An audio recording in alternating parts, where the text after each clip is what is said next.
मिळविता जडे काय मन भरले निराळे तैसा समरस झालो तुझ माझी हर पडो प्रस्तुत प्राप्त प्रसंगी सेवेकरता घेतलेला अभंग वारकरी संप्रदायाचे महामेरू जगद्गुरु संत सम्राट तुकोबाराय यांचा स्वरूप स्थितीचं वर्णन करणारा अभंग आहे. विठाला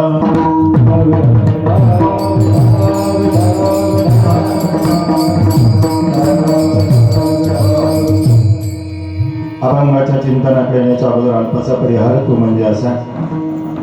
सालाबादप्रमाणे याही वर्षी श्री क्षेत्र पेडगाव अर्थात धर्मवीरगड या पवित्र भूमीमध्ये छत्रपती शंभूराजांच्या पदस्पर्शानं पावन झालेल्या नगरीमध्ये चालत असलेला पंचदिनाखंड अर्णम सप्ताही नामयज्ञ सोहळा महान भगवत संत शिरोमणी नरहरी महाराजांच्या पुण्यतिथीच्या निमित्तानं तसेच महान भगवत परमपूजनीय प्रातस्मरणीय गजानन महाराजांच्या प्राकट्य दिनाच्या निमित्तानं चालत असलेला हा अखंड हरिनाम सप्ताह आणि या सप्त्याचा द्वितीय दिवस आहे. या दुसऱ्या दिवसाची सेवा माझ्यासारख्या लेकराकडे आपण सर्वांनी मिळून सोपवलेली आहे. स्वानंद सुखनिवासी सचितानंद श्रीपाद बाबा, रामदास बाबा, माने बाबा, आपल्या सर्वांचे परमश्री आदरणीय हरिभक्तीपरायण गुरुवारी दोंडेराम दादा प्रभाताई देशमुख यांच्या मार्गदर्शनाखाली चालत असलेला हा नामयज्ञ सोहळा, त्यामध्ये आदरणीय हरिभक्तीपरायण आपल्या गुरु भगिनी विजयाताई असतील, रमेश भाऊ असतील, समस्त पंडित परिवार असेल, समस्त ग्रामस्थ पेडगावकर असतील, आपल्या सर्वांच्या अथक प्रयत्नानं चालत असलेला हा नामयज्ञ सोहळा.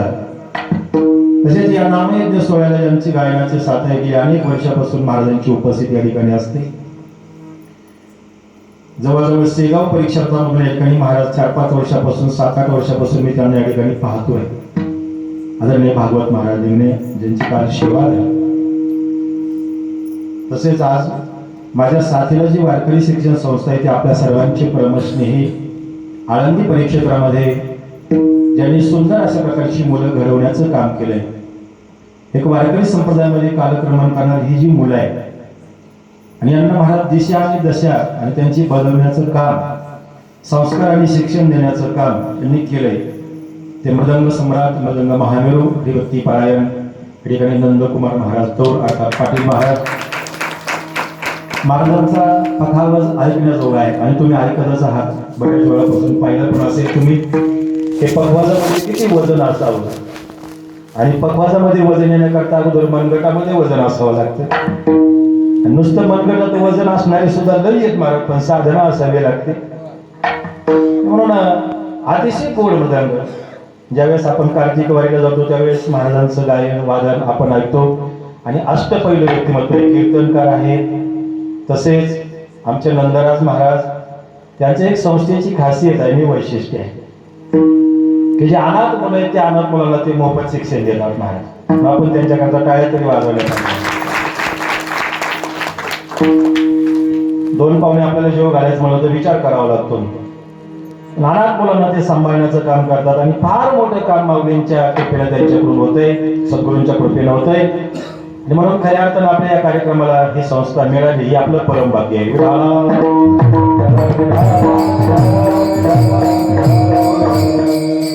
पंचदिनी नामयज्ञ सप्ताह आहे. संत शिरोमणी या ठिकाणी नरहरी सोनार महाराजांची या ठिकाणी पुण्यतिथी आहे. गेल्या 4 तारखेला महाराजांची पुण्यतिथी संपन्न झाली अर्थात बुधवारी. आणि आता गजानन महाराजांचा प्रकट दिन आहे. गणगण गणात होते की ज्यांनी हा मूलमंत्र आपल्याकरता दिला. असा एक संमिश्र कार्यक्रम गेले अनेक वर्षापासून या ठिकाणी हा राबवला जातोय. याही वर्षी या कार्यक्रमाचं केलं गेलेलं गोड आयोजन आणि माझ्या वाटेला आली ही कीर्तन सेवा. विठाला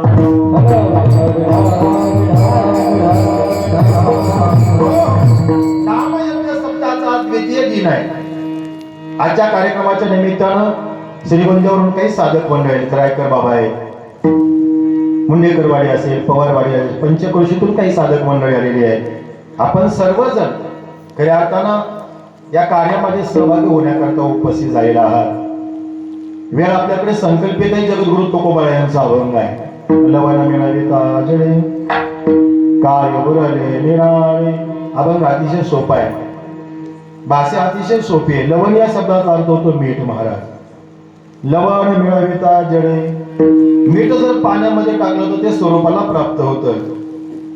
लवण मिळविता जडे काय उरले निराळे. तुकाराम महाराज म्हणतात काय निराळे राहिलं मग? जर मीठ पाण्यामध्ये समर्पित झालं तर शिल्लक काही राहिलं नाही. काय उरले निराळे तैसा समरस झालो. भक्ती करताना जसं मीठ पाण्याशी एकरूप होतं ना, तसं भक्ती करताना आपण परमात्म्याशी एकरूप व्हावं. तैसा समरस झालो तुझा माझे हरपलो. परमात्मा स्वरूपामध्ये आपण हरपून गेलं पाहिजे. ऐका, त्याच्यामध्येच आपण समरस झालं पाहिजे. आणि एवढ्यावर उदाहरण देत असताना तुकोबरायांचं समाधान झालेलं नाही, म्हणून तिसऱ्या चरणामध्ये पुन्हा एक उदाहरण दिलं महाराज. अग्नी कर्पुराचे मिळे. अग्नी आणि कापूर, कापुराचा आणि अग्नीचा जर संबंध आला तर शिल्लक काय राहतं महाराज? काय राहतं शिल्लक? काय उरले काजळी. काजळी तरी शिल्लक आहे का? अजिबात नाही महाराज. कापराला अग्नीचा स्पर्श झाला की महाराज जीवात निर्माण होते, पण शिल्लक काही राहत नाही महाराज. कापुराच्या वाती उजळल्या, काहीच समाप्ती, काही शिल्लक राहिलं नाही. जसं काही शिल्लक राहिले नाही तैसा समरस झालो तुझा माझे हरपलो. बरं का समरस झालो? तर मी त्याचाच अंश होतो म्हणून समरस झालो. तुका म्हणे होती, आपण त्याचाच अंश आहे. ममे वंशे जीवलोके, मग त्याचाच अंश आहे ना आपण. मग तुका म्हणे होती तुझी माझी एक ज्योती तैसा समरस झालो तुझा माझी हरपलो विठाला.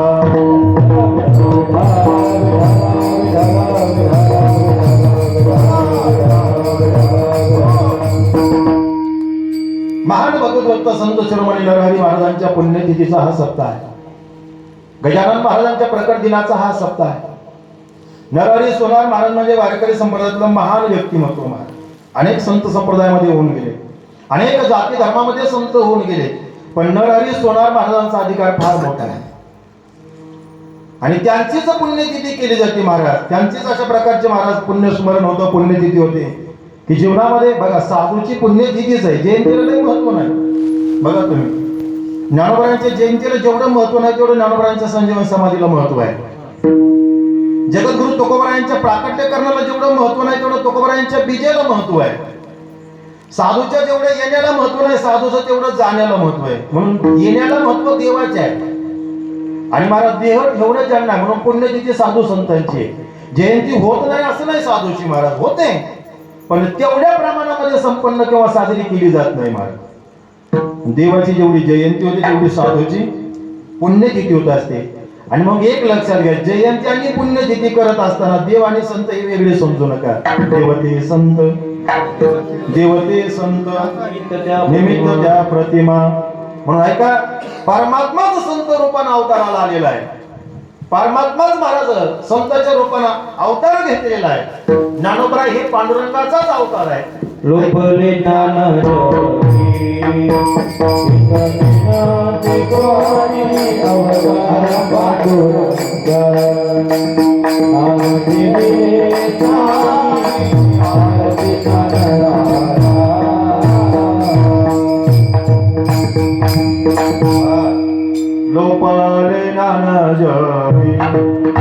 अवतार ज्ञानोबरांचा तो पांडुरंगाचा आहे. म्हणून संत आणि देव, पण विशेषत्व असं आहे की संतांच्या पुण्यतिथीला जास्त प्राधान्य दिलं गेलं आणि भगवंताच्या जयंतीला, मग हनुमान जयंती असेल, रामनवमी असेल, श्रीकृष्णाष्टमी असेल, हे महत्व दिलं गेलं. तसे नरहरी सोनार महाराजांची जयंती आहे आणि महाराज गजानन महाराजांचं प्राकट्यकरण आहे, म्हणजे प्रकट दिन आहे. हे दोन महाराज अशा प्रकारचे पर्व काळ या कार्यक्रमामध्ये साधले गेलेले आहेत. अभंग तुकोबरायांचा आहे आणि तुकोबराय वर्णन करत असताना स्वरूप स्थितीचं वर्णन करतात. अर्थात जो भक्त ज्या स्वरूप स्थितीला प्राप्त झाला त्या भक्ताचं वर्णन करतात.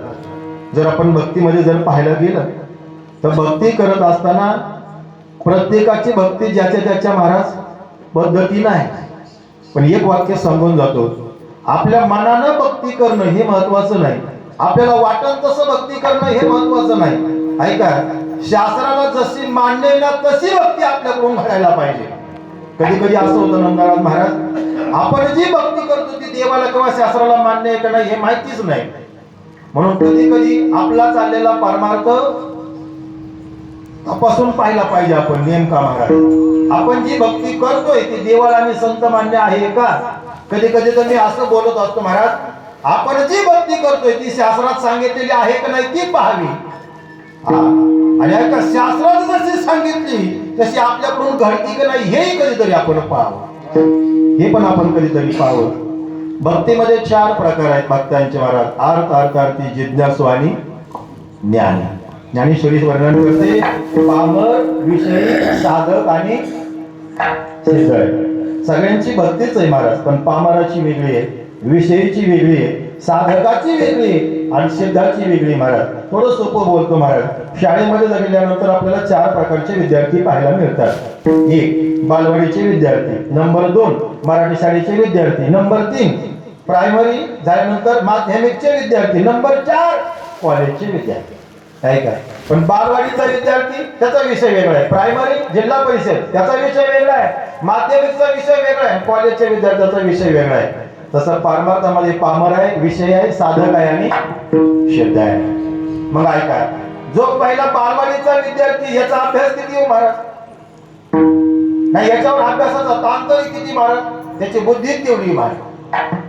त्याची बुद्धीची कुवतच तेवढी, त्याला वाटाणे फोटाणे बास तेवढ्यावर तो समाधानी आहे. हे मिळतंय ना महाराज इथं आल्यानंतर, मग ते समाधानी तेवढा भक्तो तो त्याच्यावरच समाधानी. हे बघा, पूर्वीचे सप्ताह उद्धारा करता कीर्तन होते, आताचे कीर्तन मनोरंजना करतायत. हा फरक आहे. पूर्वीचे कीर्तन उद्धारा करता होते, पूर्वीचे सप्ते उद्धारा करता होते, आताचे सप्ते वदनी कवळ घेता. आता किती जेवायला महाराज तेवढे किती कीर्तनाला. म्हणजे पूर्वीचा मला सांगायचंय काय की जो बालवाडीचा विद्यार्थी त्याला जास्त लोड घेण्याचं काम नाही, आणि म्हणून प्रमाण आपल्या सगळ्यांचे पाडतो कामाने सोपे एवढ्यावरच आहे महाराज. त्याला अजून पुढचं माहितच नाही, भक्ती तो कठीण. तिकडे जायला तयार नाही महाराज, त्याला हे प्रमाणच माहित नाही, भक्ती तो कठीण. हे बालवाडी करताय महाराज वाटाणे फोटाणे, पण ज्यावेळेस तो बालवाडीतून पुढे जातो ना महाराज, आणि मग प्रायमरी टीचर म्हणजे जिल्हा परिषद, मग महाराज पाठीमाग स्कूल बॅग आणि पुढं वॉटर बॅग.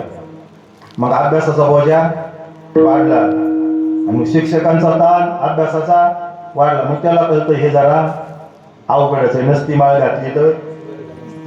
पहिलं वाटत होतं हे सोपं आहे, पण आता बोजा वाढला ना कशाचा, अभ्यास. बरं जाऊ द्या, बालवाडी गेली, मराठी शाळा संपल्या, आता तो माध्यमिकला गेला नंदराज महाराज.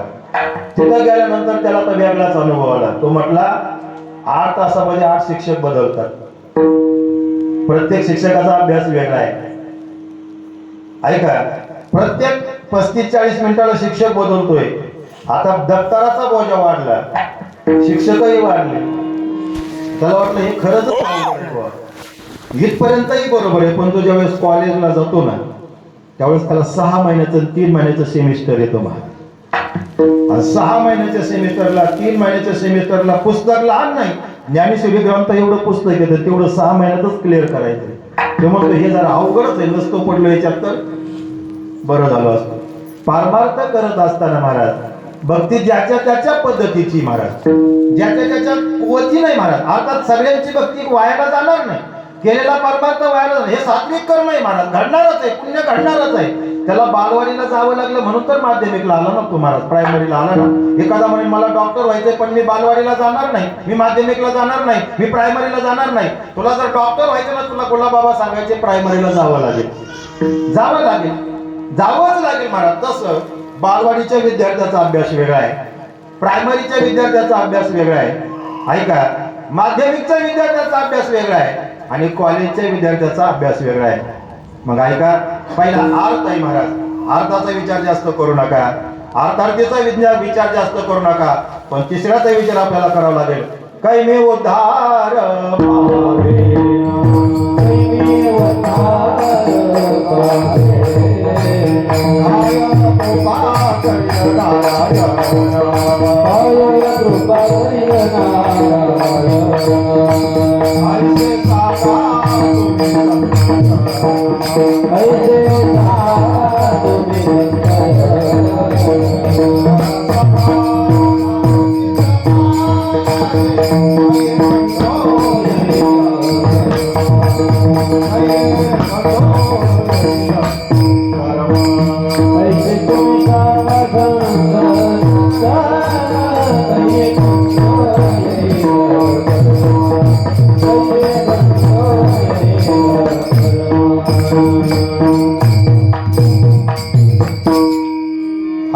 जिज्ञासू आहे. त्याचं ध्येय येते कैमे उद्धार पावेन. ऐका, आपला जो प्रयत्न आहे ना महाराज, तो देव भेटण्याकरताच असावा का आपला प्रयत्न देव होण्याकरता असावा? खरे देव भेटण्याकरता असावा का देव होण्याकरता? देव पहावयासी देव होण्याकरता असावा महाराज. ऐका, कीर्तन ऐकता ऐकता कीर्तनकार व्हावं, बरोबर ना? देव होण्याकरताच प्रयत्न असावा. तसं भक्ती करता करताच भक्त व्हावं आणि भक्ती करता करताच समरस व्हावं. एकरूपता साधण्याकरता मी थोडंसंच घेऊन जाईल तुम्हाला. महाभारतामध्ये अर्जुन आहे. अर्जुनाच्या गुरुवर्यांचं नाव द्रोणाचार्य. धनुर्विद्येमध्ये प्रवीण आहे. आणि एक दिवस गुरुजींनी परीक्षा घ्यायचं ठरवलं सगळ्या विद्यार्थ्यांची. आता आमच्या नंदनराज महाराजांकडे भरपूर विद्यार्थी काळात त्यांनी ठरवलं परीक्षा घ्यायची. द्रोणाचार्यांनी परीक्षा घ्यायचं ठरवलं महाराज. ठरवल्यानंतर परीक्षा कशी घ्यायची महाराज? दारामध्ये सूळ लावण्यात आला. त्या सुळावरती मासा आहे. त्या सुळाच्या शेजारी खाली पाण्याची कुंडी आहे. आणि सर्व धनुर्विद्यामध्ये असणाऱ्या पारंगत विद्यार्थ्यांना सांगितलं प्रत्येकानं धनुष्य घ्यायचं आहे. पायाचंही पाण्यामध्ये बाण मारायचा आहे, बरोबर माशाचा. पण पायाचं कुठं? कुठं पायाचं? पाण्यात पाहायचं. पाण्याची कुंडी खाली, मासा कुठं आहे? थोडस अजून खाली बोलू का? ज्याला वरचं कार्य करायचं ना त्याला वर खाली पाहावं लागतं पहिले.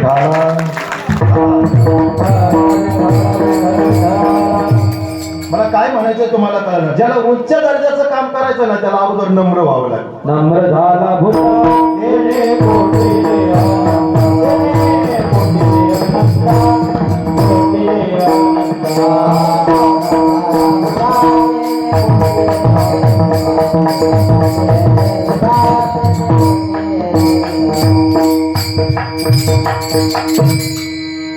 अर्जुना, पाण्यामध्ये बघायचंय आणि बाण कुठं मारायचंय? बरं, अर्जुनाच्या अगोदर बरेच विद्यार्थी आले नाही का? प्रत्येकाची परीक्षा झाली भागवत महाराज आणि प्रत्येकाच्या हातात धनुष्य बाण दिला गेला. आणि दिल्यानंतर सांगितलं ऐका, सोळाला मासा बांधलेला आहे. मासा फिरताय बरं का, स्थिर नाही, हे लक्षात ठेवा. स्थिर पाणी एक वेळेस सोपत फिरत. हा, या चाललेल्या वादळातच अनुसंधान लावणं खूप अवघड आहे महाराज. ऐका, फिरताय मासा. पहिला विद्यार्थ्याला सांगितलं द्रोणाचार्यांनी अनुसंधान बरोबर लावायचंय. काय दिसतंय ते सांगायचं. बाण जोडला. काय दिसतंय सांगा. म्हणजे गुरुजी तुम्ही पण दिसताय, मासा पण दिसतोय, सोळं पण दिसतोय, पाण्याची कुंडी पण दिसते, चला पुढे. दुसरा 4-5 विद्यार्थी झाले. असेच सांगायचे नंदराज महाराज. वेळ आली अर्जुनाची आणि अर्जुनाला सांगितलं अर्जुना जोड बाण. जोडलं. जोडल्याबरोबर अर्जुनाला विचारलं अर्जुना तुला काय दिसतंय? अर्जुनाला सांगितलं मला फक्त आणि फक्त माशाचा सोडायला सांगितलं. हे बघा, ज्याला कीर्तनकार, गायक, वादक, प्रकवाजे, मृदंगाचार्य, श्रोतवर्ग, सिस्टीमवाले, माता भगिनी हे सगळं दिसतंय ना महाराज, त्याचं हे कामच नाही बुवा. त्याचं हे कामच नाही. मग काय दिसलं पाहिजे? विठ्ठल जाळी तळी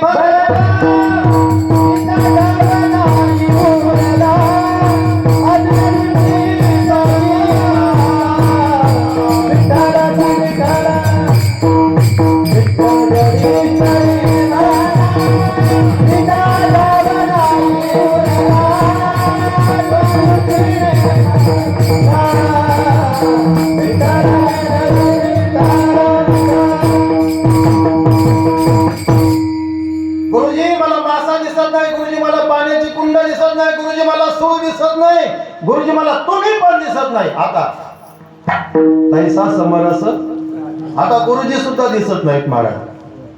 आता फक्त आणि फक्त माशाचा हे समजताही वासुदेव आईसा प्रतिती रसाचा ओतला भाऊ.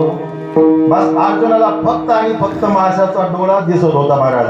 जगद्गुरु तुकोबारायांनी त्यांचं सुद्धा वर्णन केलं. आणि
एकरूप झालाय. असाच प्रसंग महाभारतामध्ये अर्जुनाला सांगितलं तुला लढायचंय अर्जुना, पण ज्यांच्या बरोबर लढायचंय ना ते सगळे आपले आहेत. कोण आहे? हा जवळचे आहेत महाराज. तुम्हाला खरं सांगू का, जवळच्या बरोबरच जास्त लढावं लागतं महाराज. थोडं अजून पुढं का मला सांगा, ज्ञानोबरांना त्रास देणारे आनंदीतले होते का ऑस्ट्रेलियातले होते महाराज? देहूमध्ये तुकोबारांना त्रास देणारे महाराज देहूचे होते का महाराज पाकिस्तानचे होते? कुठले होते? देहूचे. आपल्याला त्रास देणारे आपल्या गावातले का? जरा सोपं सांगू जो, आपला बांध करणारे आपले का महाराज? पालिका येत किती जवळ आहे बघा ना. त्रास देणारे किती जवळचे आहेत महाराज. पण ऐका, ज्यांनी त्रास दिला ना त्यांची पूजा नाही होत महाराज. ज्यांनी त्रास सहन केला त्यांची पूजा होते ना. पूजा कोणाची होती? आज जटायूने त्रास सहन केला, जटायूची लोक पूजा करतात. आणि रावणाने जटायूला त्रास दिला रामायणामध्ये. रावणाचं कुठं मंदिर पाहिलं का तुम्ही? एखादा महाराज म्हणला का रावण महाराज की जय मला आणून दाखवा म्हणला का? त्रास देणाराची पूजा नाही होत, त्रास सहन करणाराची पूजा. म्हणून ते बरोबर आहे. अर्जुना तुला ज्यांच्या बरोबर लढायचंय ते जवळचे, चुलते काके सगळे आहेत ना. द्रोणाचार्य, कृपाचार्य, भीष्माचार्य, हे कौरव, हे तू त्यांच्याच बरोबर लढायचंय. अर्जुना सांगितलं देवा मी अजिबात लढणार नाही का? यांच्या बरोबर लढून मला राजगादीच नकोय. काय करायची मला राजगादी? नकोच आहे मला राजगादी. आणि मग ज्यावेळेस अर्जुनाला सांगितलं की अर्जुना लढणारा तू नाही, मारणाराही तू नाही, आणि मारणारे सुद्धा ते नाही. ज्यावेळेस विश्वरूप दर्शन दाखवलं अर्जुनाला, बघा पहिला अध्याय, दुसरा अध्याय, तिसरा अध्याय, चौथा अध्याय, पाचवा अध्याय, सहावा अध्याय, सातव्या अध्यायामध्ये विज्ञान योग, 11व्या अध्यायामध्ये विश्वरूप दर्शन दाखवलं, 9व्या अध्यायामध्ये राजगुह्य राज पवित्र योग आहे, 12व्या अध्यायामध्ये भक्ती, 13व्या अध्यायात क्षेत्रज्ञ योग आहे. पण 11व्यात विश्वरूप दर्शन दाखवल्यानंतर सांगितलं आहे का लढणारा तू नाही आणि मारणारा तू नाही, आणि मारणारे सुद्धा ते नाही. मारणारा ही मीच आहे अर्जुना, मारणारे ते नाही, तू काळजी करू नको.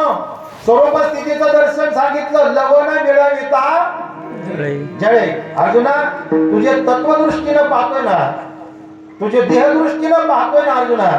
या देहदृष्टीला बाजूला सारून तू आत्मदृष्टीनं पहा. मारणाराही तू नाही, मारणारेही ते नाही. हा बोध ज्यावेळेस माणूस अर्जुनाला जावा त्यावेळेस अर्जुन काय झाला? लढायला तयार झाला.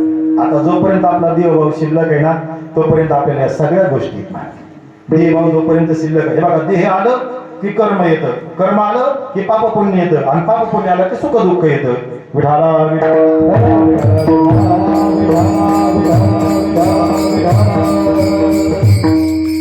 तुला लढावंच लागेल. पण या बोधाचा ज्यावेळेस मला साक्षात्कार झाला की मरणारे ते नाही, मारणारा मी नाही, करता करेता माझा भगवान परमात्मा आहे. तुझे या सत्तेने वेदासी बोलणे, सूर्यासी चालणे, तुझे आवडे ऐसा तो समर्थ ब्रह्मांडाचा धनी, वर्म हे जाणवणे शरणलो. तेव्हा महाराज वर्णन करता चाले हे शरीर कोणाची या सत्ते. प्रश्न असा आहे की महाराज जिथं अर्जुनही नाही, इथं देवही नाही, आणि इथं कौरवही नाही महाराज. ज्यावेळेस एकच स्थितीला येतो ना महाराज, लवण मिळविता जडे. स्वरूप स्थितीनं जर वर्णन केलं तर अर्जुना हे सर्व एक आहे, आणि देहदृष्टीनं जर तू पाहायला गेलं तर वेगळं आहे. देहदृष्टीनं जोपर्यंत विचार करशील तोपर्यंत तू लढणार नाही.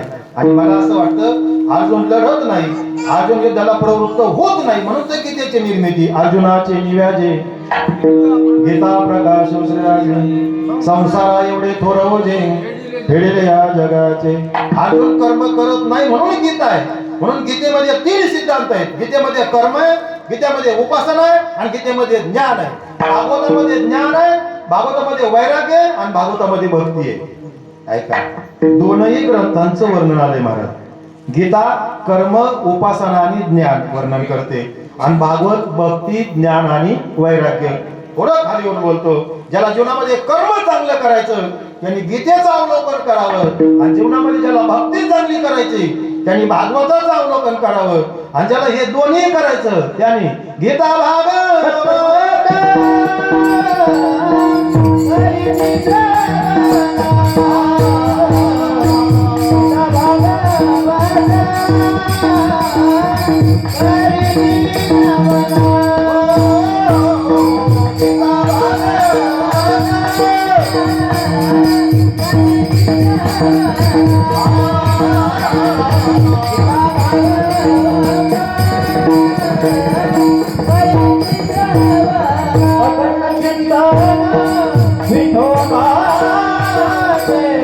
अखंड चिंतन विठोबाचे, अखंड चिंतन विठोबाचे, अखंड चिंतन विठोबाचे, विठोबाचे तुम्ही कन्या मोठ्या,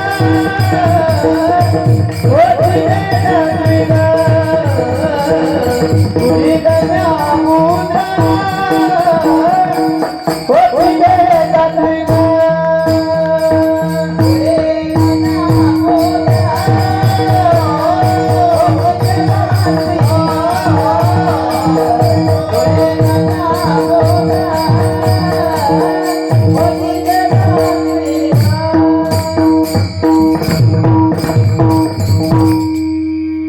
अर्जुन लढायला प्रवृत्त झाला महाराज, पण कधी या बोधावर आल्यानंतर. थोडस अजून पुढे जाऊन बोलतो.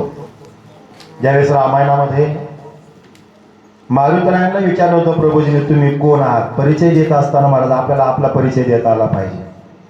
ज्ञानोबांनी परिचय दिला, आहे मी कोण, करावा विचार. आणि एक वाक्य सांगतो महाराज माफी मागून, भक्ती मार्गामध्ये आपण कोण आहे हे कळल्याशिवाय दुसरं कोण आहे हे सांगता येत नाही. अगोदर आपल्याला काय कळायला पाहिजे, कळालंय आपल्याला आपण कोण आहे, आपण कीर्तनकार आहे हे कळालंय आपल्याला, कळालंय ना आपल्याला कोण आहे आपण. कीर्तनकार नाही, प्रवचनकार नाही, गायनाचार्य नाही, मृदंगाचार्य नाही, आहे मी हा कोण, करावा विचार. म्हणे ज्ञानेश्वर निवृत्तीचा. ऐका, मारुतीरायांना विचारलं प्रभूजीने, प्रभू मारुतीराय तुम्ही कोण आहात नेमके, परिचय देत असताना मारुतीरायाने 3 प्रकारानं उत्तर दिले महाराज. रामायणामध्ये नीट ऐका. रामायणामध्ये मारुतीरायाने सांगितलं, ऐका प्रभू, तुम्ही मला जर देह दृष्टीनं विचारत असाल तर मी तुमचा दास आहे. हनुमंते निकट, हनुमंते दास्यत्व निकट हनुमंते पै केले. ऐका, मग तुम्हाला देह दृष्टीने जर तुम्ही मला विचारत असाल तर मी कोण आहे, तुमचा कोण आहे, दास. आणि जीवदृष्टीनं जर तुम्ही मला विचारत असाल तर मी तुमचा कोण आहे, अंश आहे, अंश. श्लोक आपला मध्ये होऊन गेला, ममे वंशे जीवलोके जीवभूत सनातन मनस प्रकृती स्थाने करशती. तुम्ही जर मला देहदृष्टीने विचारला तर मी तुमचा दास आहे देवा. तुम्ही जर मला जीवदृष्टीने विचारत असाल तर मी तुमचा अंश आहे, अंश आहे. आणि ऐका, तुम्ही आत्मदृष्टीने जर मला विचारत असाल तर तुम्ही मी वासुदेव तत्व, मी तो वासुदेव तत्वाचा, मी वासुदेव तत्वाचा.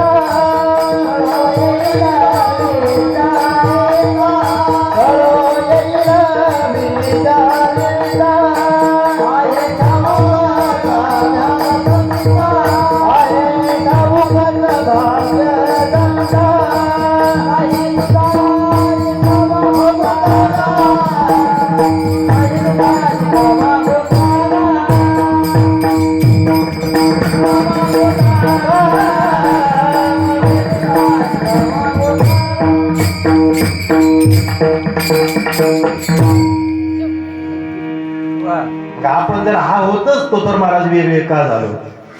तसं पाहायला गेलं तर जीव वेगळा का झाला, याला कारण अविद्या आणि अज्ञानाचं, वेगळं काहीच नाही. जसं मिठाने महाराज त्याचं स्वरूप सोडलं बाजूला आला ना, म्हणून ते मीठ पानाला आलं, समुद्रातून आता आकाराला आलं. महाराज नेहमी बाबा सांगायचे, हे बघा पाण्याचंच महाराज बर्फ झालं आणि पुन्हा बर्फाचंच काय झालं, पाणी झालं. पण बर्फाला तुम्ही पाणी म्हणू शकत का, ते आकाराला आलंय ना महाराज. बर्फाचा आकार असू शकतो पण पाण्याचा आकार, तसा तत्वाचा आकार कधीच नाही, तत्वाला आकार दिलाच जात नाही महाराज. ऐका, पण पाण्याला आकार दिला जाणार नाही, पण बर्फ स्वरूपात आलं की तुम्ही वाटत तसा त्याला आकार. तुम्ही ग्लासामध्ये ठेवलं तर ते ग्लासासारखं ठरवणार, वाटीमध्ये ठेवलं तर, पण ते बर्फ आहे, पण त्याचं अधिष्ठान पाणीच आहे.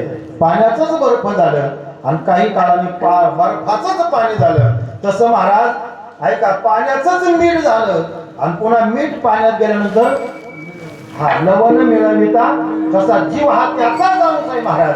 पण ऐका, हा ज्यावेळेस त्या स्वरूपाला प्राप्त होईल ना, त्यावेळेस तुकोबारायला म्हणावं लागला अभंगाच्या पहिल्याच्या लग्न मेळविता जळे लग्न मेळविता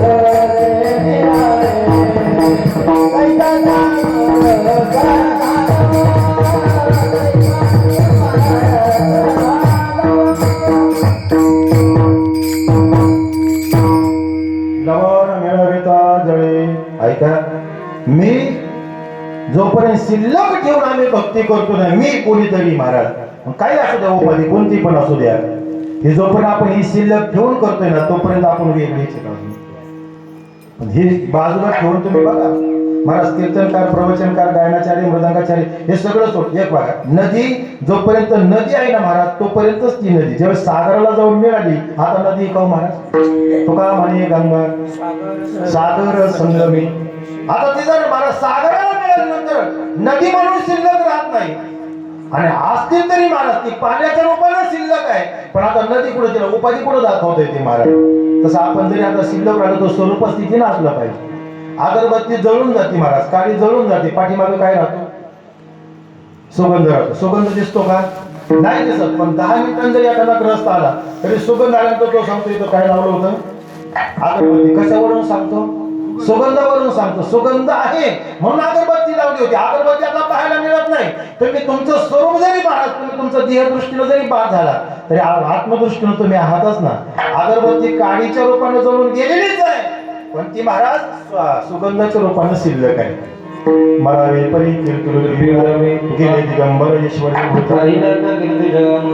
स्वरूप स्थितीला मिळणं म्हणजे लवण मिळविता जळे. ते त्याच्यातून बाहेर निघालं आणि पुन्हा त्याच्यातच जाऊन आपण ज्याच्यातून बाहेर आलो त्याच्याशी एकरूप होणं म्हणजे पारमार्थ आहे महाराज.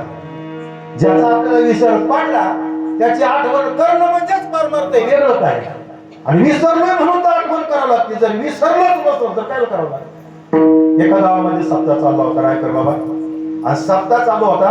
गावातली सगळी लोक 7 ते 9 कीर्तनाला जायचे. मयातून जाताना एक रस्त्याच्या कडेला मंदिर होतं, त्या मंदिरामध्ये बाबाजी होते ब्रह्मचारी. ते म्हणायचे, बाबा 7 दिवस झाले सप्ताह चालला, तुम्ही काय येत नाही कीर्तनाला, तुम्ही पारमार्थिक आहेत का, कसे येत नेमके. ते म्हणले, तुम्ही कशा करता जाता एवढं मला सांगा. नाही म्हणजे कोणी 8:30ला, कोणी 8:45ला, कोणी 9ला 10 मिनिटं कमी असताना पाण्याची बाटली घेऊन. नाही कळलं तुम्हाला, जाऊ द्या मला, नका त्याला काय करणार. बाबांनी विचारलं, तुम्ही कशा करता जाताय तुम्ही. त्यावेळेस सगळ्या लोकांनी सांगितलं, बाबा आम्ही सांसारिक जीव आहोत, आम्ही जातो धर्म करता, परमार्था करता, नामचिंतन ऐकण्याकरता, 2 नाम कानावून जाण्याकरता.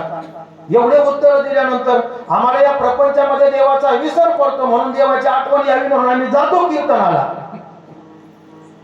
बाबांनी सांगितलं, मग हेच महत्वाचं आहे, तुम्हाला देवाचा विसर पडतो म्हणून तुम्ही जाता. मी देवाला विसरतच नाही, विसरतच नाही, त्याचा विषय वेगळा आहे महाराज. आता आपल्याला आठवण काय करावं लागते, तर आपल्याला काय पडतो, विसर येतया. आपल्याला विसर पडतो म्हणून आठवण करावी लागते. साधू संतांना विसर पडतच नाही, आठवण करायचा विषय. ज्याचं महाराज 21,600 वेळा ज्याचं नामचिंतन चालू ना त्याचा पारमार्थ कडेलाच गेलेला आहे महाराज. ते वरदत असते देही, ते देही नावाचे ठाई, मीही तयांचे हृदय, विषय तो त्यांचा झाला नारायण. आठवण तुम्हाला करावी लागते, विसर पडतो म्हणून. साधूला आठवण करावीच लागत नाही, विसर पडतच नाही.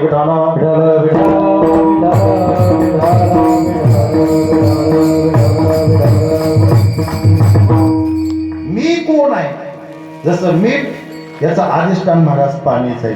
तसं माझा अधिष्ठान कोण आहे? आद्यगुरु शंकराचार्यांच्या चरित्रामध्ये एक गोड विषय आलेला आहे. आद्यगुरु शंकराचार्य एकदा रस्त्याने चालले होते आणि रस्त्यानं चालत असताना एका गावामधून जात असताना एक त्यांना मुलगा दिसला. त्यांनी त्याच्याकडे पाहिलं, त्या आई वडिलांकडे गेले, म्हणले हा कोण आहे? त्याचं नाव हस्तामलक आहे. हस्तामलकांचं चरित्र फार गोड आहे. पण तो नंदराज महाराज जसा जन्माला आला तसा तो कोणासंग बोलतही नव्हता, कोणाकडे पाहून हसत रडतही नव्हता आणि घरच्यांना प्रत्युत्तरही देत नव्हता, कोणासंगच बोलत नव्हता. 10-15 वर्षाचं वय झालं आणि एक दिवस तिथून ज्यावेळेस आद्यगुरु शंकराचार्य चालले ना, वारकरी संप्रदायाचे महान प्रवर्तक आहेत महाराज. 32 वर्षाचं आयुष्य मिळालं शंकराचार्यांना. चरित्र अतिशय फार गोड आहे त्यांचं. आणि जात असताना हस्तामलकाकडे पाहिलं, त्याच्या आई वडिलांकडे पाहिलं. त्याच्या आई वडिलांनी सांगितलं याला तुम्ही घेऊन जा, हे आमच्या कामाचा नाही. बऱ्याच लोकांना वाटतं नंदराज महाराज तुम्ही याला घेऊन जा, हे घरी लय तारा देते. आणि जे पोरं घरी तारा देते ते महाराजांच्या तावडीत देऊन टाकायचे महाराज. आता यांची कोणती कोणती क्वालिटी सांभाळायची महाराज? बरेच लोक असेल महाराज की पोरं घरी तारा देतात म्हणून संस्थेत टाकायचे, यांनी सांभाळायचे महाराज. म्हणजे तुम्हाला असं वाटतं का महाराज हस्तमलकाच्या आई वडिलांनी सांगितलं ह्यो आमच्या कामाचा नाही तुम्हाला, आणि जो आपल्या कामाचा नाही तो कोणाला द्यायचा? अशी चांगली काही प्रवृत्ती महाराज. मग हस्तामलकाला त्यांनी विचारलं, म्हणजे तू कोण आहे? ते म्हणले तो जन्मल्यापासून बोलत नाही, हसत नाही आणि रडतही नाही. पण आता मात्र हस्तमलकाने बोलायला सुरुवात केली. कोणाला पाहिल्यावर? शंकराचार्यांना पाहिल्यावर. मग तुम्ही म्हणता आतापर्यंत का बोललो नाही? ते म्हणले आतापर्यंत बोलण्यासारखा माणूसच मिळाला. बोलणार कोणासंग काय महाराज? सज्जन को सज्जन मिले तो हो जाए तो बात, दुर्जन को दुर्जन मिले तो तुमचं पुढं पाठ आहे, माझं काही पाठ नाही महाराज. कोणासंग बोलावं हेही महत्वाचं आहे ना महाराज. किती बोलावा, कसं बोलावा, कोणासंग बोलावा, हा ते फार महत्वाचं आहे ना. आतापर्यंत हस्तामलक का बोलत नव्हता महाराज? बोलण्यासारखा अधिकारी माणूसच नाही भेटला, अधिकारी महात्माच नाही भेटला. पण आज भेटला ना, आज भेटला. उजळले भाग्य आता अवघी चिंता वरली धन्याजी दीन संत दर्शनाचा अनंत जनमीचा सेन. आज भेटले कोण? आद्यगुरु शंकराचार्य. घेऊन जा म्हणले याला, हा काहीच कामाचा नाही आमचा. आणि तुम्हाला असं वाटतं का महाराज लोक आपल्याला सुद्धा म्हणते ज्यांना महाराज काही काम नाही ना त्यांचं हे काम आहे. सप्ताह करणं, टाळ वाजवणं, कीर्तन करणं, चंद्रकंस, मालकंस, यमन, मारुबिहार, दादरा, केरवा, एकताल, त्रिताल, झापताल, हे सगळं कोणाचं काम आहे? रिकाम टपल्या माणसाचं काम आहे. भजन करणं, टाळ वाजवणं, वाऱ्या काढणं, दिंड्या करणं, वैष्णव मेळावे करणं, सत्य करणं हे मोकळ्या माणसाचं काम आहे. पण ऐका, हे मोकळ्या माणसाचं नाही, हे मोकळं होण्याकरता आहे. मोकळं होण्याकरता आहे, मोकळं होण्याकरता आहे महाराज. नाथ महाराजांचं कोण मारलं?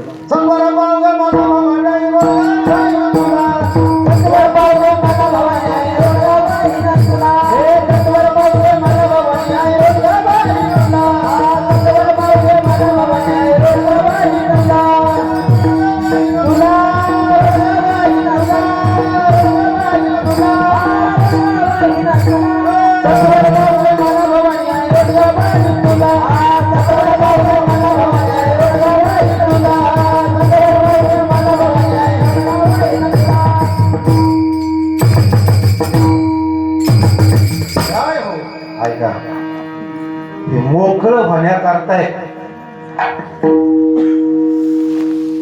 एक गवळण आहे नंदराज महाराज. कोणाच्या डोक्यात ते काही मला माहित नाही, पण ती गाथेतली नाही. पण ज्याने लिहिली ना महाराज तो फार डोकबाज आहे. मला असं वाटतं संत वाङ्मयाला डोकं लावण्याकरता काय असावं लागतं? डोकंच असावं लागतं, बाकी काय असावं? गवळण फार गोड आहे दादा. गागर घेऊनी आणि असे जाता, मी पुढे बोलणार नाही, राग बदलन मग ऐका. पण डोईवर घागर पाझर लिहिली कोणी मला माहित नाही. त्याचा लेखन काय कर बाबा फार सुंदर. कोणी असू दे, आपल्याला काय करायचं नाही, पण अर्थाकडे या. घागर घेऊन पाणी अशी डोईवर घागर जाताना भरलेली तर मोकळी मोकळी जाताना मोकळी होती ना. विडाला विडाला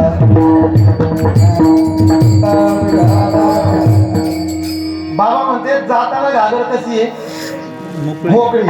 आणि आता मोकळी पाझरली का भरलेली पाझरली? मोकळी. जाऊ का झोपायला जाऊ का? पुन्हा ऐका. घागर घेऊनी आणि असे जातात डोईवर घागर पाझरली. मग पाण्याला जाताना नंतर मला पाण्याला चालली म्हणलं मोकळीची का भरलेली? मोकळीची ना. येताना म्हटलं असतं तर मग भरलेली आहे. येताना म्हटलं असतं तर मग भरलेली आहे. पण ती जाताना आहे महाराज. जाताना मोकळी. मला तर म्हणायचं मोकळी पाझरली. श्रीगोंदा तालुक्यात मोकळी पाझरती का भरलेली पाझरती? आमच्या पारण्या तालुक्यात तर मोकळीच पाझरती. हे बघा थोडं अजून खाली मोकळं करतो महाराज. ऐका. प्रपंचामध्ये भरलेली पाझरते आणि पारमार्थमध्ये मोकळी पाझरते. जे कामानं, क्रोधानं, लोभानं, मोहानं, दंभानं, आशा, तृष्णा, कामना, वल्गना, भ्रांती, भुली या सगळ्या गोष्टीनं ही घागर भरलेली ना ती प्रपंचात पाझरतेच महाराज. पण ऐका. काम गेला, क्रोध गेला, लोभ गेला, दंभ, अहंकार, आशा, तृष्णा, कामना, वल्गना हे सगळे गेले. आता ही मोकळी झाली. आणि आता मोकळं झाल्यानंतर ही पाझरायला लागली. नेत्री आश्रूंची यादा कोठे रोमांच शरीरा. ऐका. कोणती पाझरते आता? आता सांगा भरलेली पाझरते का मोकळी पाझरते? अहो पारमार्थामध्ये पाझरायचं असतं तर मोकळंच व्हावं लागतं महाराज. आपण सगळं गबाळ घेऊन बसतोय महाराज. पाझरत नाही. मी बसतो बरं का पण मला होतच आता सगळं घेऊन बसलाय ना कस काय पाझरण? मग त्याच्याकरता काम, क्रोध, लोभ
गेला, लोभ गेला, हे सगळं गेलं ना महाराज. म्हणून नाथ महाराजांनी सुद्धा मागणी करताना सत्वर पावग मला भवानी हा सासरा माझा गावाला गेला कामरूपी क्रोधरूपी. नंदाचं काट किरकिर करत लोभ रूपी. दादला मारून आवती देईल मी पाना. एका जनार्दनी सगळेच मरू देईल एकटीच राहू दे मला.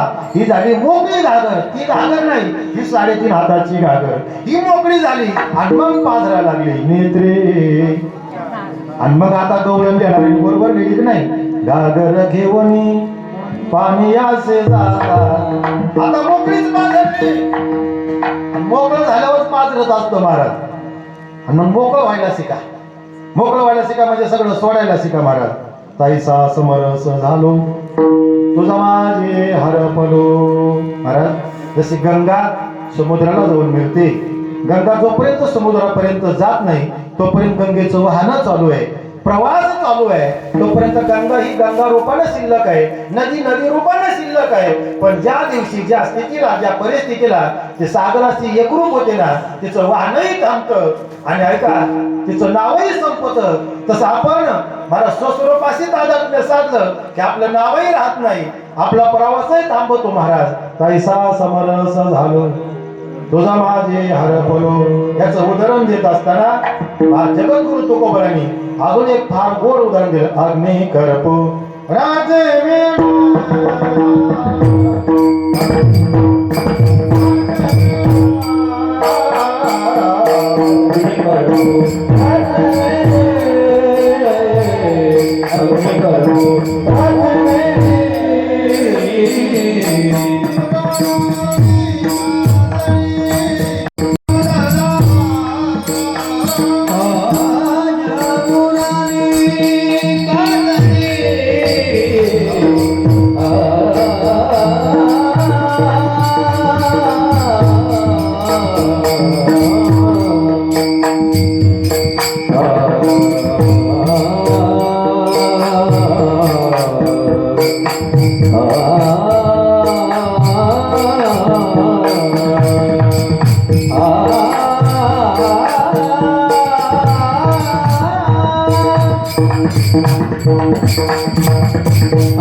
अतिशय आवडता माझा राग आहे.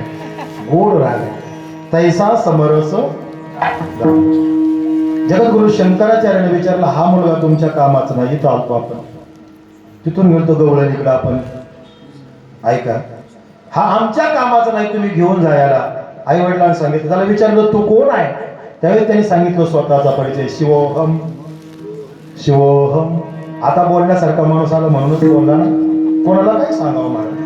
हे बघा, क्रोधी अविश्वासी त्याशी बोध आणि व्यर्थ आपली वाचा सांगणं इथपर्यंत बरोबर आहे महाराज. पण सांगत असताना जरी पुढचं ऐकतो ना ऐकतो महाराज, पण सांगणं आपलं काम आहे. पण क्रोधी आणि अविश्वासी माणसाला कधी सांगू नका महाराज. आता बोलण्यासारखा महात्मा समोर आला आणि बोलायला सुरुवात केली महाराज. हसता मला कारण मी परमात्माचा अंश आहे. शिवोहम शिवोहम, मी तो वासुदेव तत्वता अहम ब्रह्मास्मी. आता हे माझं स्वरूप आहे महाराज. आणि ऐका, मी कोण आहे हे कळल्याशिवाय आपल्याला स्वरूपाकडे जाता येत नाही. स्वरूपाचं मग हे कळण्याकरता तुमचा प्रबोध काय सांगतो? तत्वम अशी काय सांगतो? ते ब्रह्म तो आहेस.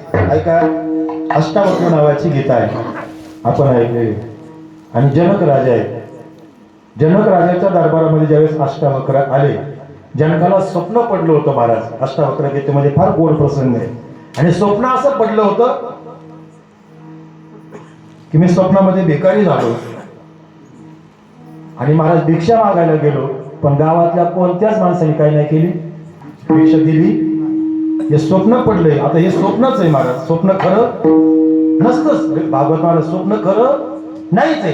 तो का म्हणे, ज्ञानदेव म्हणे, पाहता पाहिले स्वप्नेचे स्वप्न खरं नाहीच आहे. आता बऱ्याच मंडळींचं असं म्हणणं आहे, तुकोबरायांचा अनुग्रह स्वप्नात झाला. कशात झाला? स्वप्नात झाला. पण ऐका, आता ही जे आपण तुम्ही ज्याला जागृती समजताना हेच त्यांच्या दृष्टीने स्वप्न आहे. आपण जी जागृती समजतोय ना, कोणाला म्हणतात महाराज जागृती? जे जागा झालं त्याचं लक्षण लई वेगळं आहे महाराज. हा, आता हे जगत आहे. आता तुम्हाला वाटतं नाही कीर्तनामध्ये तुम्ही आम्ही, पण आपण कीर्तनात आता सुद्धा झोपलेलो काय झोपलेलो आपण स्वप्नातच आहेत महाराज. जनक राजाला स्वप्न पडलं आणि जनकानं महाराज सगळ्यांना सांगितलं, आहे का मी स्वप्नामध्ये भिकारी झालो, मला कोणी भिक्षा वाढली नाही. मला एकच प्रश्न आता सतावतोय, मी स्वप्नामध्ये भिकारी झालो, तो खरा का आता महाराज राजा हे खरं? जागृत अवस्थेमध्ये राजा खरा का स्वप्नामध्ये भिकारी करा? कोणाला शंका आहे? जनकाला. आता जनकासारख्याला जर एवढी परिस्थिती अवघड आहे, सीतेचे वडील आहे, मिथिलेचा राजा आहे, जनकासारख्यांची जर ही परिस्थिती, तर कीर्तनकारांची काय आहे? त्यांना जाणून मिळायला लागलं ना महाराज, स्वप्न खरं का जागृती खरी? त्याला जागृती कळावं लागते, स्वप्न कळावं लागतं, आणि ते कळण्याकरता स्वरूप स्थिती कळावं लागते महाराज. बऱ्याच जणांना विचारलं, सगळ्या पंडितांना महाराज, मस्त लय पंडित होते, तुकोबरायांनी त्यांचं खंडन करून टाकलं. आणि कणये माझ्या मना हो का पंडित, आणि कणये माझ्या मना. पंडित काय होते महाराज, पण खंडन केलं. सगळ्या पंडितांना एकत्रित केलं महाराज, एकालाही उत्तर देता आलं नाही. पण अष्टावक्राचे वडील होते महाराज, त्यांना विचारलं, त्यांना सुद्धा बंदी शाळेमध्ये टाकण्यात आलं. आणि ज्यावेळेस अष्टावक्र जन्माला आला ना आणि पोरांच्या मध्ये खेळायला गेला ना, त्यावेळेस लोक चिडवायला लागले, पोरं चिडवायला लागले, तुझे वडील तुझे वडील. त्यावेळेस आईला विचारलं, माझे वडील. म्हणले बंदी शाळेमध्ये. जनकानं ठेवले बंदी शाळेमध्ये. कशा करतात? त्यांनी प्रश्नाचं उत्तर दिलं नाही म्हणून त्यांना बरेच पंडित त्यांनी डांबून ठेवलेले. आई मी त्यांच्या प्रश्नाचं उत्तर द्यायला जातो. अष्टावक्र 8 ठिकाणी वाकडा आहे, 8 ठिकाणी वाकडा. म्हणलं मी जातो उत्तर द्यायला आई. तर आईनं सांगितलं, बाळा तू जर गेला तर मला आनंदच आहे, वडिलांना सोडून घेऊन ये. जनकाच्या दरबारामध्ये गेला, कथा सांगून वेळ घेत नाही. गेल्यानंतर जनकाच्या दरबारामध्ये गेल्या बरोबर महाराज जेवढे पंडित बसलेले होते ना तेवढे पण हसले त्याला पाहून. कोणाला? अष्टावक्राला. 8 ठिकाणी वाकडा होता. किती ठिकाणी? आता मला सांगा, हे जे पाहिजे महाराज हसले त्याच्या शरीराला पाहून का आत्मतत्वाला पाहून? शरीराला पाहून असलं. हा? आपण काय पाहतोय अजून बी? अजून आपण शरीरच पाहतोय, अजून कर्मच पाहतोय महाराज. अधिष्ठानाकडे कोणी यायला तयार नाही. ऐका मला सांगायचंय काय, हसले सगळे. सगळ्यांचा हसून झाल्यावर राजा पण हसला जनक, आणि जनकाचा हसून झाल्यावर मग अष्टावक्र हसला. मग बाकीच्यांनी विचारलं, आम्ही हसलो हे ठीक आहे, पण तू का हसला? जनकाने विचारलं अष्टावक्राला, तू का हसला? त्यांनी सांगितलं, तुम्ही हसले म्हणून मी हसलो. अरे आम्ही हसण्याचं कारण होतं. म्हणले काय कारण होतं? तुझ्याकडे पाहून हसले हे सगळे, तुम्ही मला अजून चर्मदृष्टीनंच पाहताय. उस डोंगा परिरसनो हे डोंगा काय भरला शिवरडी रंगा. चोको महाराजांचा गोडे बने महाराज. कमान डोंगी परी तीरनो हे डोंगा, नदी डोंगी परी जलनो हे डोंगा काय भरला शिवरडी रंगा. चोका डोंगा परी भावन हे डोंगा काय भरला शिवरडी रंगा. अष्टावक्र दिसायला बाहेरून 8 ठिकाणी वाटलाय, पण अष्टावक्र आत्मदृष्टीने जर पाहिलं तर सर्वागती राम देहादेही एकच आहे ना महाराज.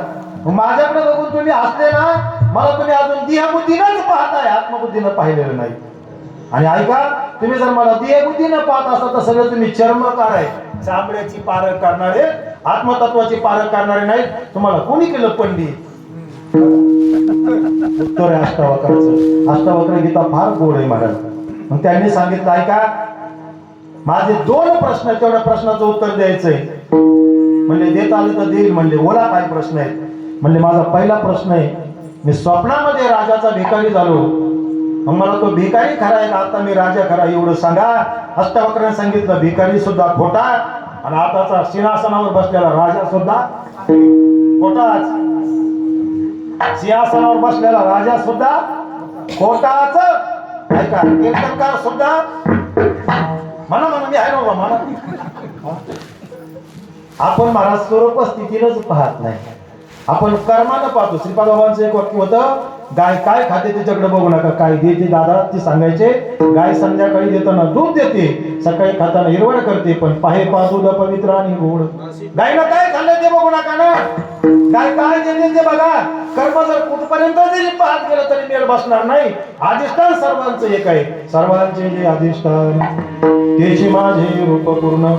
मग ऐका राजेसाहेब, तुम्ही स्वप्नात भिकारी झाले तेही खोटं, आणि आता तुम्ही जागृती अवस्थेमध्ये राजा हे सुद्धा. आणि खरं सांगा, श्रीगोंदा तालुक्यात स्वप्न पडलेलं खरं असतं का खोटं असतं? स्वप्न खरं का खोटं? खोटंच ना. आणि पाठ पडलेलं खरं नाही. आता नाही बोलायचं. पाठ पडलेलं स्वप्न, पाठ पडलेलं खोटंच. मग ऐका जनकाच्या दृष्टीनं, ऐका जनकाच्या दृष्टीनं ते स्वप्न होतं आणि जागृती अवस्थेतलं खरं होतं, पण अष्टावक्राच्या दृष्टीनं ते स्वप्नही खोटं. आणि आता जागृती अवस्था आहे ती सुद्धा मला झोपेचीच अवस्था आहे, ती सुद्धा स्वप्नच आहे मला. विश्व स्वप्नाचा धांदा मानवांची फार गोड होईल मला. हे विश्वाचं स्वप्न आहे त्यांनी, म्हणून तू जागृती अवस्थेमध्ये राजा ठरतोय ना, हे सुद्धा स्वप्नच आहे.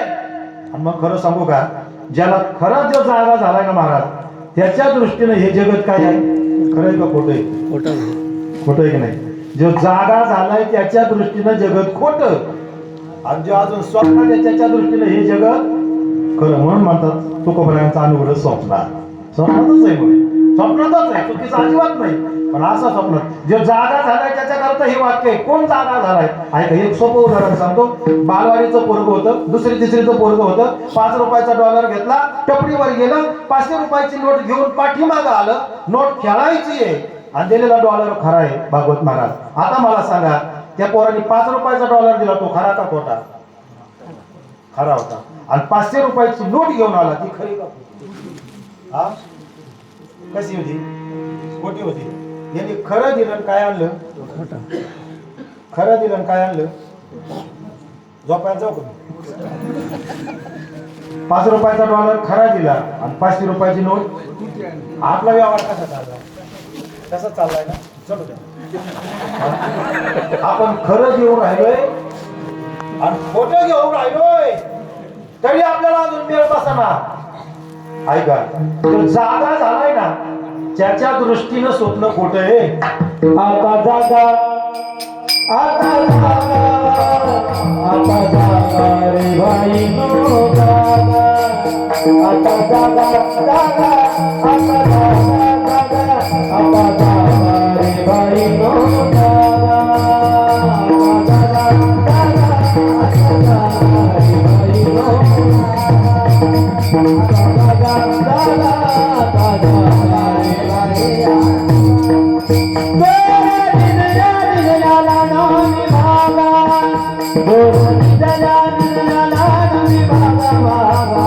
आता जागा, जागा, आता जागा रे बाई नो जागा. आता जागा, जागा, आता जागा रे बाई नो जागा. थोडं सोपं बोलतो, 10 वाजता आले. आपण झोपल्यानंतर स्वप्न पडतं का नाही? पडतं काका. एक जण आमच्या गावामध्ये झोपताना डोक्याला सुद्धा महाराज पाण्याचा तांब्या घेऊन झोपला. काही लोकांना सवय असते झोपताना डोक्याला काय ठेवायचा? पाण्याचा तांब्या भरून. सकाळी पहाटे उठल्यानंतर काय लागतं? हा, आणि त्याला झोपेमध्ये महाराज ताण लागली, स्वप्न पडलं. तो भरपूर इंगला महाराज, पण त्याला पाणीच मिळालं नंदराज महाराज. आता पाणी कुठं होतं? उशाला कुठं होतं पाणी? उशाला उशाला होतं. पण ते जागृतीचं होतं का स्वप्नातलं होतं? जागृतीतला स्वप्नात जागृतीचं काय कामाचं आहे महाराज? जागृती रात्रभर हिंडला महाराज, पण त्याला पाणीच मिळालं. सकाळी उठल्यानंतर मित्राला सांगितलं, म्हणला का रात्रभर स्वप्न पडलं, पाणी शोधित होतो पण पाणी मिळालं. तो म्हणला, मी तुझ्या शेजारीच होतो, पाणी तुझ्या. तू एवढा हिंडलाच का? तो म्हणला, जागा झाल्यावर कळालं. कधी कळालं? जागा झाल्यावर कळालं. हे इथंच होतं महाराज, हे आपल्याला जागा झाल्यावरच कळतं. तुझ्या आई पहिले तो जागा, पण हे कधी कळतं? जागा झाल्या. जागा झालं. जो पण आता मला सांगा, तहान लागली स्वप्नामध्ये, मग पाणी कुडायला पाहिजे? स्वप्नातलंच पाहिजे. जागृतीतलं काय कामाचं आहे महाराज? स्वप्नातलंच पाहिजे. तसं जाग करण्याचं काम, ज्याचं 21,600 वेळा चाललंय ना, तो निरंतर जागा आहे. आणि हेच आमच्या समजून केलं, माझा निरंतर जागविते, जागविते, मग निरंतर जागविते, जागविते,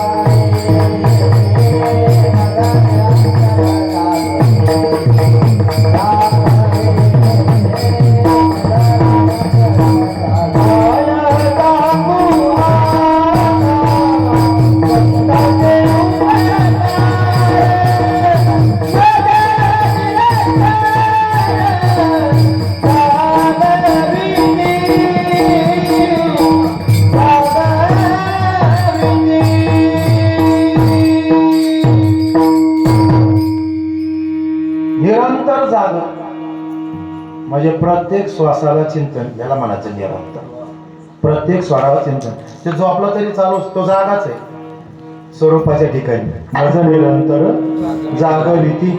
ऐका, अष्टावक्रांनी सांगितलं, तेही खोटं आणि हेही खोटं, दोन्ही पण खोटं. मग खरं कोणतं? जाग झाल्यानंतर महाराज हे राज्यपद सुद्धा खोटच आहे, जाणारच आहे ना, ते सुद्धा खोटच आहे, ते टिकणारं नाही. आपला व्यवहार त्या लहान मुलासारखा चाललाय. आपण खरं कमवून राहिलोय आणि खोटं घेऊन राहिलोय. ऐका, आपलं काय झालंय महाराज, हे उदाहरण बाबा फार गोड सांगायचे. तेवढं उदाहरण सांगतो. विठोबा माई भजन घेतो नंतर. पूर्वीच्या काळी लोड शेटिंग असायची. सुदाम महाराज असायची की नाही? आताची लोड शेटिंग असते, पण पूर्वीच्या काळी जास्तच असायची. सोमवारचा बाजार होता आमच्याकडे, वाळकीचा बाजार. ते लोक असायचे. आणि नवीन सुनबाई पुण्याची महाराज लग्न करून आली खेडेगावामध्ये. कशा करता सांगतो नीट ऐका. आल्यानंतर ती सुनबाई आल्यानंतर सुनबाईला सासऱ्यानं सांगितलं, सुनबाई मी बाजारला जाणार आहे, कदाचित येताना पाठीमागं उशीर होईल.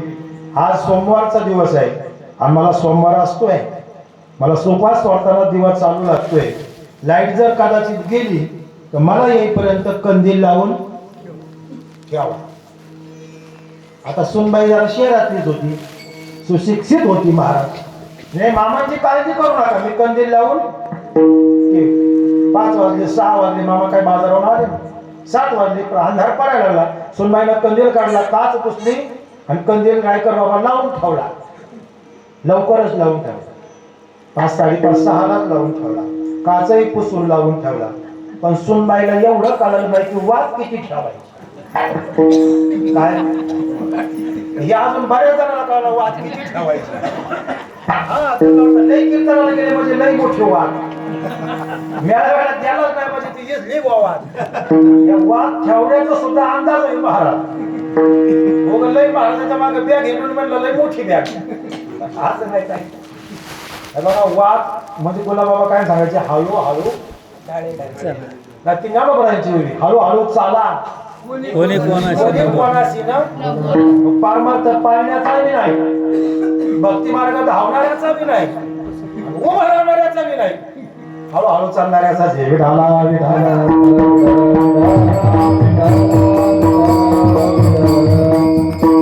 उभं राहणाऱ्याचा पारमार्थ नाही, उभं राहणाऱ्याचा नाही, पाळणाऱ्याचा पण नाही. सततम कीर्तयम तुम सदा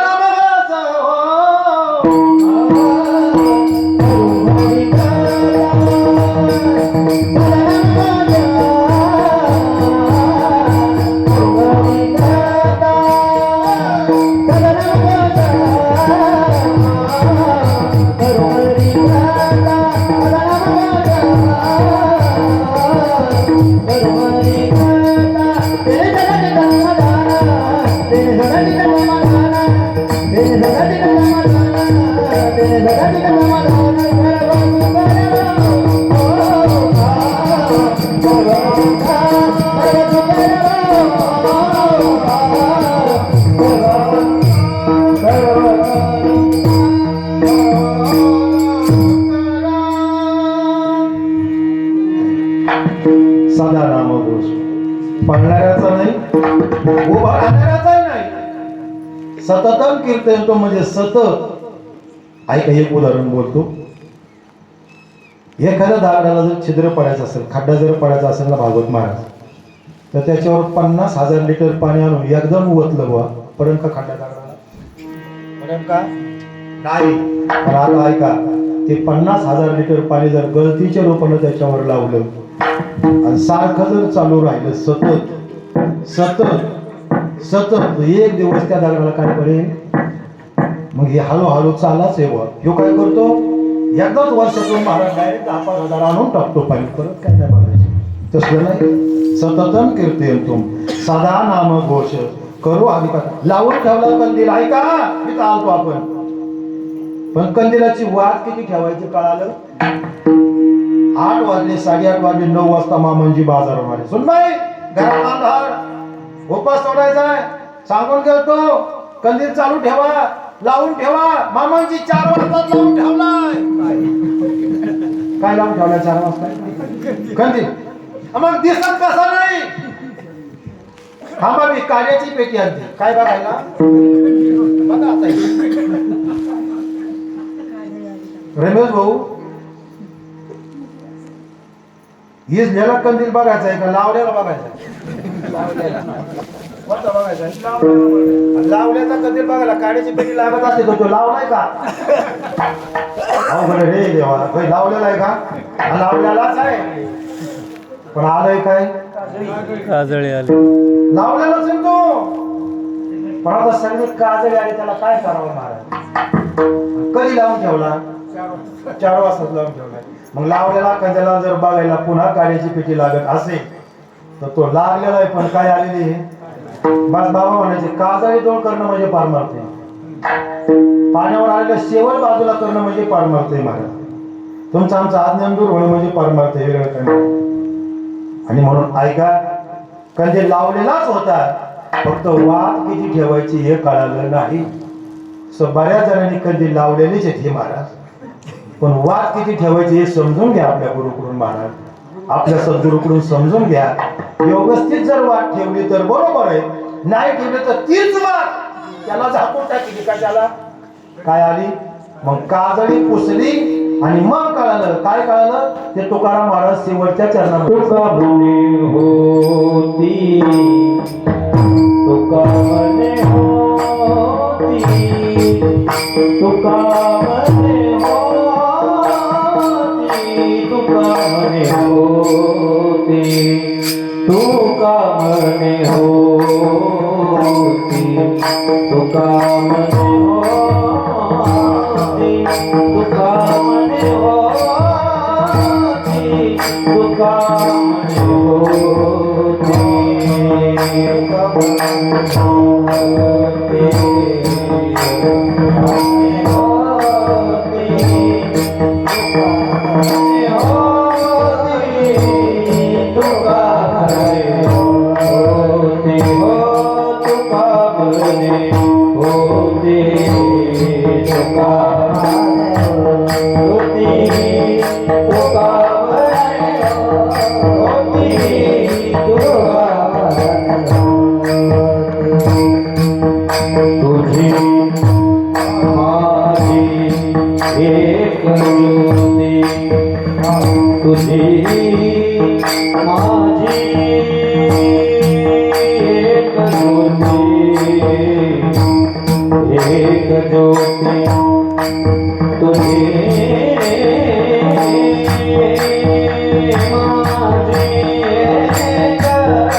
Thank you.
तुका म्हणे होती तुझी माझी एक ज्योती, आपण त्याचेच अंश आहोत, आपण त्याच परमात्म्याचे अंश आहोत. होतीच फक्त आवरण आलं, तेवढी काजळी पुसली की आपण तेच आहोत. तत्व अशी या नामचिंतनानंच त्या पदापर्यंत जाता येतं. चिंतने चिंतने द्रुपदा, म्हणून चिंतन विठोबा रखुमाई भोपा विठोबा रखुमाई भोपा भोपा रखुमाई भोपा ताली वाजवा भजन करा बसलेले विठ्ठल विठ्ठला विठ्ठल विठ्ठला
महाराज तुम्ही फार कष्ट घेताय.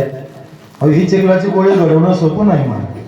आता जी त्याच्यातलं ज्याला कळतंय त्याला कळतंय महाराज. ज्याला आता ही मार्गाने बघा किती सुंदर गायलं महाराज. खरं गायलं बरं महाराज. ते कळालं तर आपल्याला बरं आहे, नाही कळलं तेवढं बी बरंच आहे. ना तो काय एवढत होते मला कळलं पाहिजे. एका जणाला मी गुरु परब्रह्म असं वाटतं त्यांचंच आहे का महाराज. आणि खरंच बाबत